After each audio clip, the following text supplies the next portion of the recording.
So I'm over here in no man's land at Sheraton Vistana Villages to talk about a big announcement that Vistana made at the last Board of Directors meeting, annual meeting here, regarding Sheraton Vistana Villages and what was to be the South Beach phase. Let's talk about it and how it may impact your next vacation or your ownership right after this.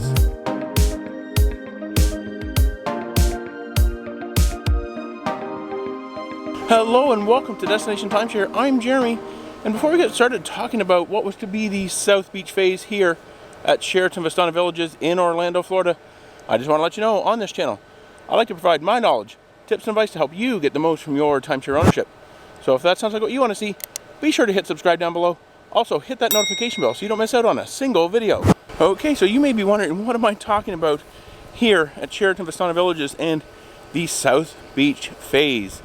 So Sheraton Vistana Villages actually has the Bella phase, the Key West phase, St. Augustine, and Amelia, 4 phases. But there was to be a 5th called South Beach. And if you actually think about it, all of these phases are named after areas in Florida, except for Bella, which, oddly, that many people may not know, was originally to be called Palm Beach Gardens. But for whatever reason, they renamed it to Bella. And that's what we have here, 4 phases. But we were supposed to have a South Beach phase as well.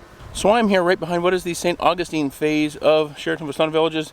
And there's Bella over there, and keep spinning here. Key West is here. But what we have here now, behind me here in a second, spin back around, this here is undeveloped land.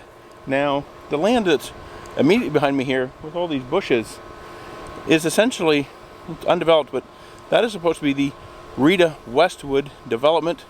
That was never actually owned, that I know of, by Vistana, and was never meant for development here at Sheraton Vistana Villages. But just beyond that is some cleared off land, which was supposed to be the South Beach phase. Let's see if I can get a little bit higher up. I'm going to head over to building 15, go up to the top floor. We might be able to see a little bit better over there to what was supposed to be the South Beach phase. Okay, so I'm now up here on the 5th floor of building 15 over here in the Key West phase to kind of maybe give you a little bit better look. If I had a drone, I'd fly over there, but I do not. So just to give you an idea here, this bushy area over here, that is the Westwood phase. And beyond that, where you can actually see a little bit of clearing through there, is the Davis development. So that is actually the land that Marriott Vacations Worldwide, who actually now owns Vistana, sold to a Georgia company to do their first development here in Orlando.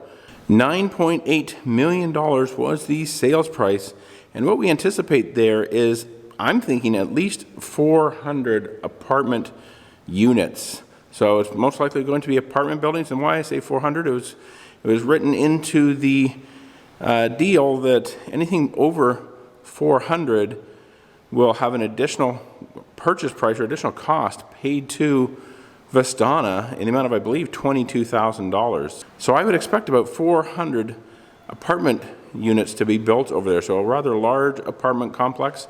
Not really sure exactly what we're anticipating here with the Westwood development, but most likely additional apartments as well.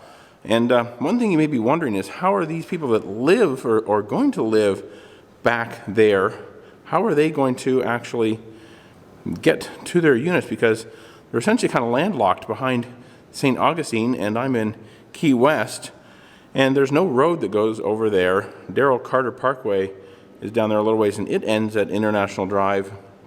Now, they could potentially extend that as well. But let's go down here, and I'm actually going to talk to you about the Westwood Boulevard extension and how that may have a serious impact on your vacation here in a few years. So I'm now over here between the Key West section and Bella behind me, and one concern I have looking into and doing research on these improvements here on International Drive in Orlando is they do have a planned extension to Westwood Boulevard. Westwood Boulevard just comes out just north of here and meets up with International Drive, and looking at the plans, the extension looks to be coming straight through here and potentially bisecting the resort through here and down there behind me to get to those new developments, the Davis development and the Rita Westwood development. So that is a bit of a concern. Not too sure. This used to be pretty much employee parking over here, but I don't notice too much parking there anymore. They've kind of done a lot of cleanup in there, so I'm not too sure what's going on. Maybe they're clearing that out. In anticipation of that, I don't know if this tract of land that I'm actually standing on now is even owned by the association or by Vistana. So definitely a concern here that if you're coming to Sheraton Vistana Villages and you're staying in Key West, is there a potential issue here where we're going to have a fairly major street running through the resort that you're going to have to cross either by car or by foot to get to the main section of the resort? I'm not too sure. I'm going to do some more research on that, and I'll let you know when I find out more. Okay, so there you go. Just a quick update on the resort development here, or lack thereof, at Sheraton Vistana Villages in Orlando, Florida. If you like this video, please be sure to give it a thumbs up. And to see more videos about timeshare, check out the description box below. And for another video about Sheraton Vistana Villages, check out this one right up here. YouTube, I think you're going to like that video down there. Be sure to subscribe. You can do so by clicking on my picture right here. Hit that notification bell. And until next time, let's make your next destination a timeshare.